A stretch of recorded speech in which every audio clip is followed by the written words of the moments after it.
Konnichiwa everybody, welcome back. I haven't made a video for a while, have I? Pickups, more pickups. Cheers to the Hardcore 44 and cheers Jace.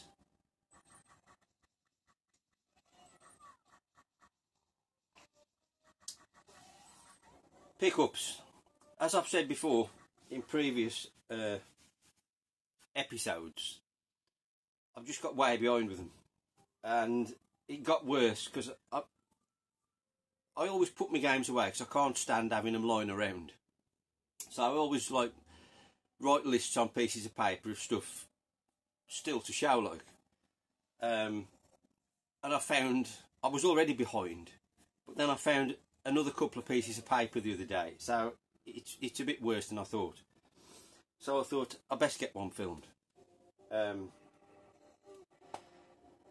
So I try and do. Usually I try and do like a piece of paper in each one, kind of thing. But I'm going to try and do like a piece and a half to try and get through a bit. Anyway, so we'll crack on. You're probably sick of watching me. Too many videos lately. Now we've got an absolute mixed bag here. Right from vintage stuff up to modern day. There's a bit for everybody. There's no set order. We'll start off with PS2, I think. As I've said before, most of these are from quite a few months ago now. I can't remember where I had most of them from, or how much they were or anything, but nevertheless. The first one we've got to show is Japanese PS2, obviously.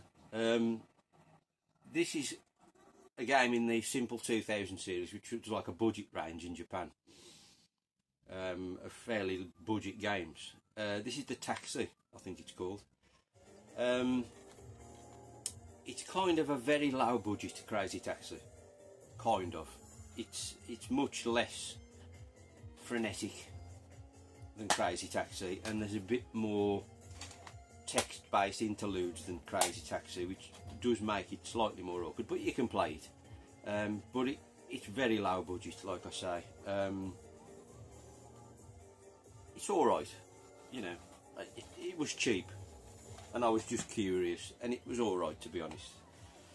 But it's no Crazy Taxi. I will try and put footage of these up if I get time. I won't do it for all of them, because I mean, I don't want to teach you to suck eggs. You know what a lot of these look like. The next one I picked up was Ferrari 355 Challenge. Again, Japanese. I was cute. The reason I picked this up was when I was doing the garage thing, and initially I was going to do like a driving cab based on a PS2.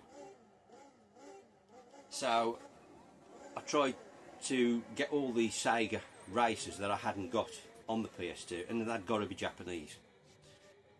This one's quite tricky to find in Britain. I don't know why, but when I was looking, I couldn't find one. This came from Japan in the end.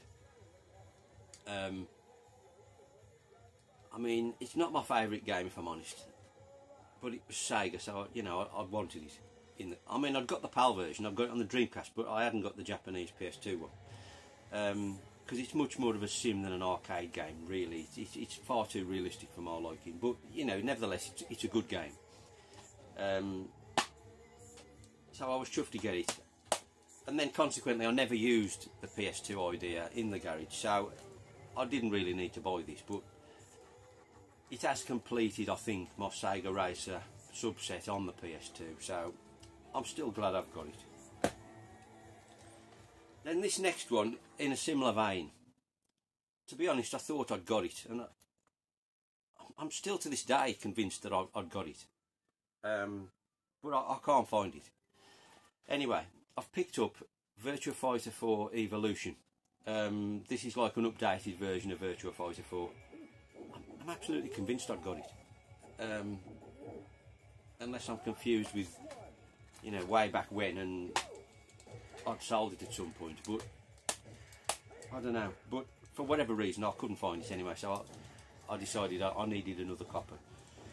Love Virtua Fighter, great games. Don't think there's a bad one really. They're all awesome. We need another one, Sega. Right, that's all the PS2 out of the way.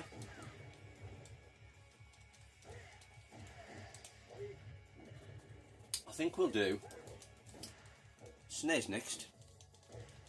And again, if you've been paying attention, I'm trying to upgrade some of my cart only SNES stuff, because my collection is predominantly cart only, and I'm trying to upgrade it to boxed where I can. So with that in mind, I picked up Super Wild Tracks.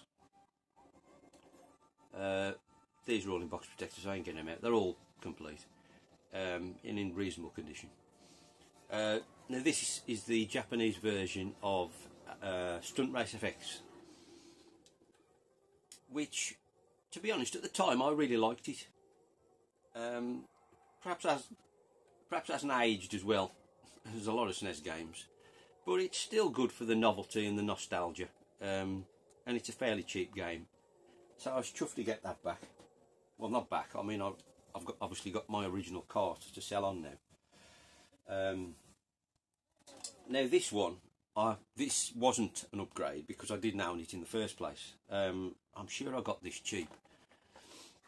And we've got a Namco game, and it's Super Wagyan Land, which is like a platform game. I've got this on the Famicom because like there was an early version. I think there's 2 early games on the Famicom. I think I've only got the one of them. But anyway, it was quite decent on the Famicom.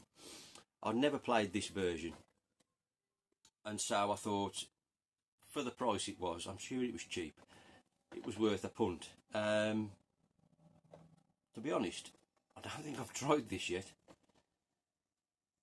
No, I can't. I'm pretty sure I haven't tried it because I can't remember a thing about it. But nevertheless, for the money, it was cheap. I'm sure it was really cheap actually. Anyway, the next one is a definite upgrade. I had this cart only, which I've since sold, and we've got Super Donkey Kong, obviously Donkey Kong Country. Now these boxes are awesome, I've got to say. The Donkey Kong boxes, fantastic artwork on them. I mean, it's a great seminal game on the SNES obviously, but delighted to have the full Super Famicom version in the collection. Lovely to have. I mean, it's nice to have them complete in box, but even better when it's such a cool box like that one. And then I've also managed to pick up Donkey Kong 3, or Super Donkey Kong 3. I'm not sure this box is quite as good, but it's still nice. You all know what Donkey Kong is. So again, delighted to get that. And that's another 3 we've upgraded from cart only to boxed, which is really nice. It's an ongoing project. It probably will be for some time, because I just pick and choose them when I can find them at decent prices, really. Right, we've got a bit of modern now, so apologies, Stu. First one, and this is still sealed because I still haven't obviously tried it, and it's Air Twister on the Switch. Now this is the Japanese version. I ordered this months and months ago before it was even listed for a PAL release, because you know sometimes they never come out, do they? And I'd ordered this, and then once it was released PAL, I tried to cancel this and it wouldn't let me, so I ended up, obviously I didn't buy the PAL one and I left this as it was because I couldn't cancel it. It's obviously a game by Yu Suzuki in sort of the vein of Space Harrier and Panzer Dragoon. I like the look of it, I really do, and opinion seems mixed of videos I've seen.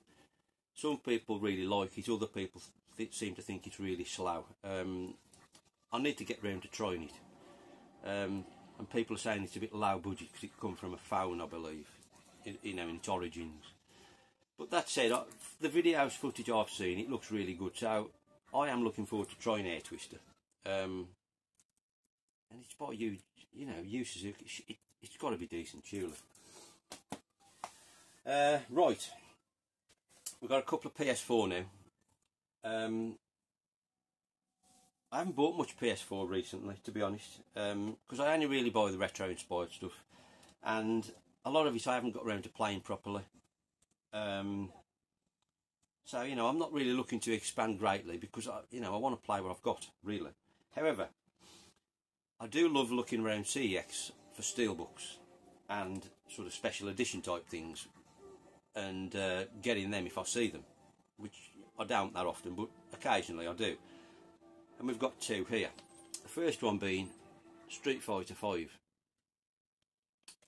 steelbook version, in really nice condition actually. Quite a nice steelbook, I've got to say. Not sure if there's anything. Oh yeah, there's a bit of art on the inside as well. So yes, chuffed to have that. To be honest, this Street Fighter 5 I remember having when I first got my PS4 when it come out, and being majorly disappointed with it. And you know, I was so disappointed with it. I didn't play it because I thought it was crap. And not long after that, I got rid of the PS4 because there was nothing on it I wanted, and the games I did buy I was disappointed with in general.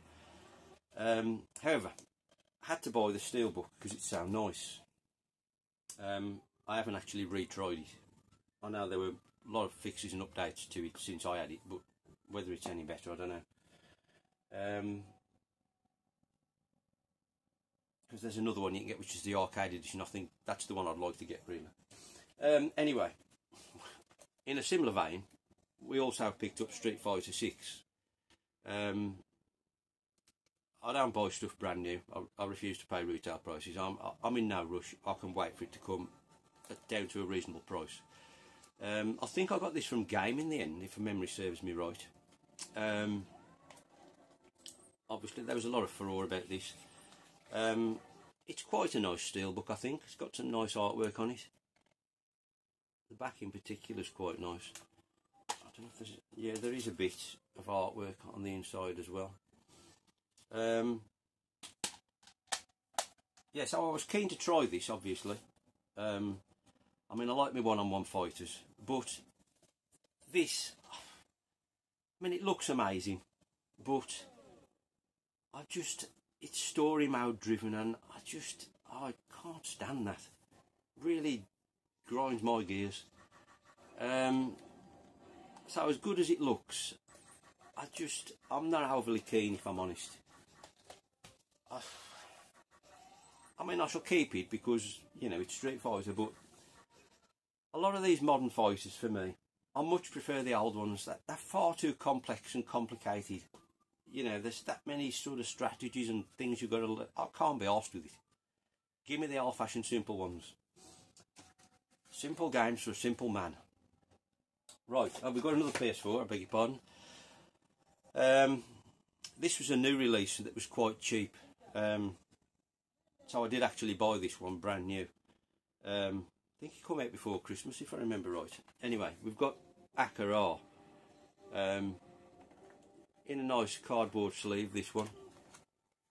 Now this was an arcade game in development in like the early 80s, I think, by Atari, I think it was, if I remember right. Yeah, by Atari.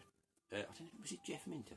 Anyway, it was in development and it never got released, apparently, because they thought it was too complex and complicated.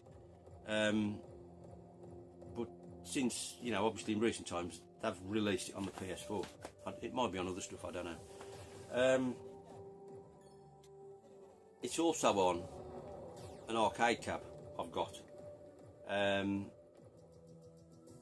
that PS4 version is quite different to the original arcade one, which is on the cabinet.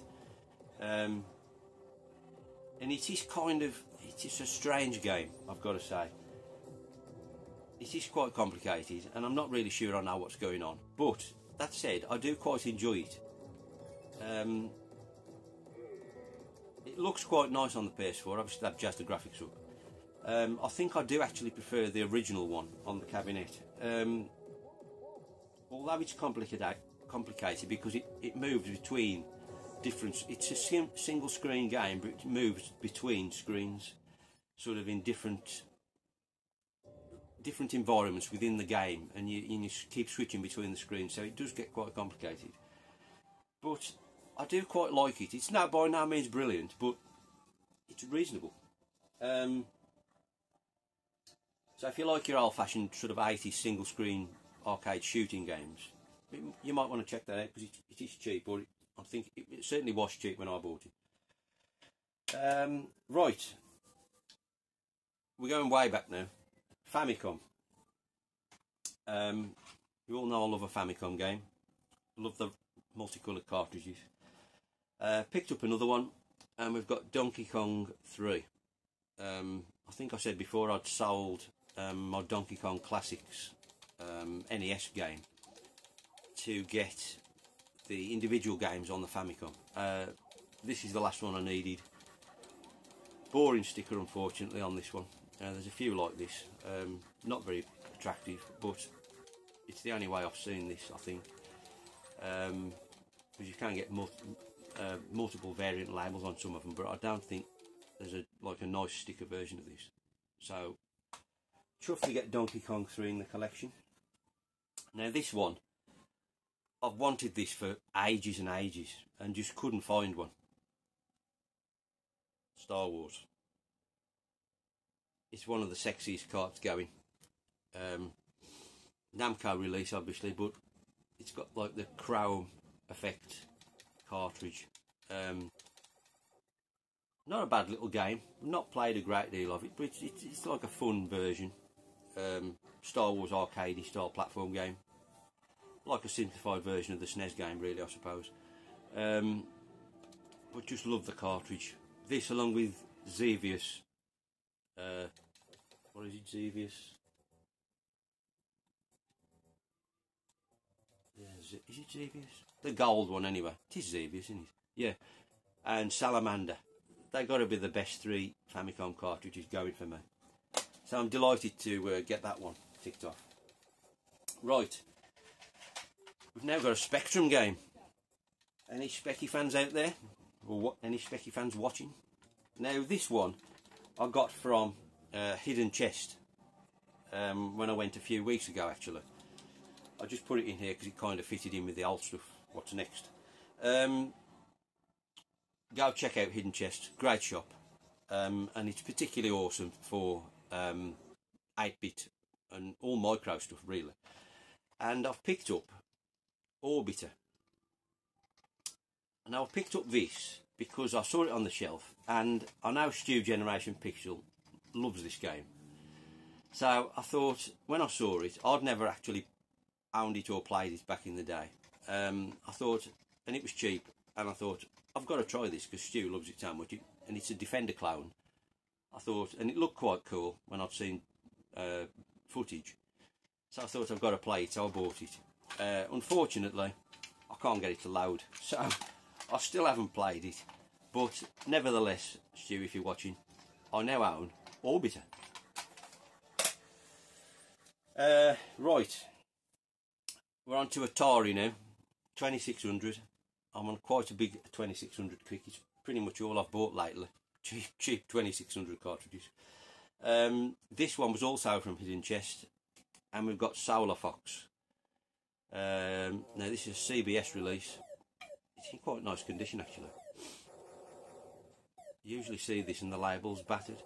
When I've had a 2600 over the years, this is one of the games I've actually thought was quite good, so I really wanted to get this one back in the collection. And it's kind of,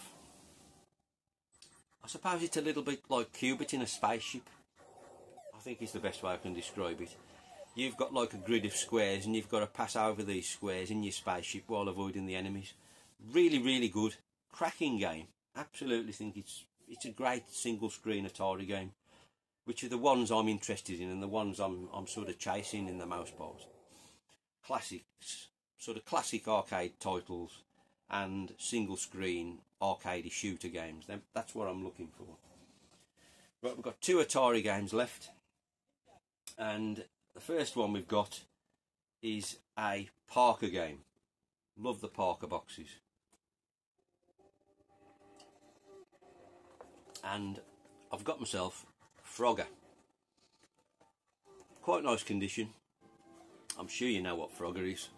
And it is complete with the old manual and the Parker and the sleeve and the Parker poster thing.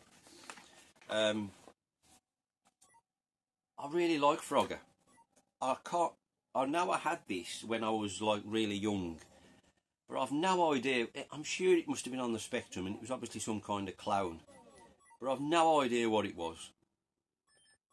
What it was called. I just know I had a Frogger game on something. It's certainly not the Atari because I didn't have one, so I'm sure it must have been on the Specky.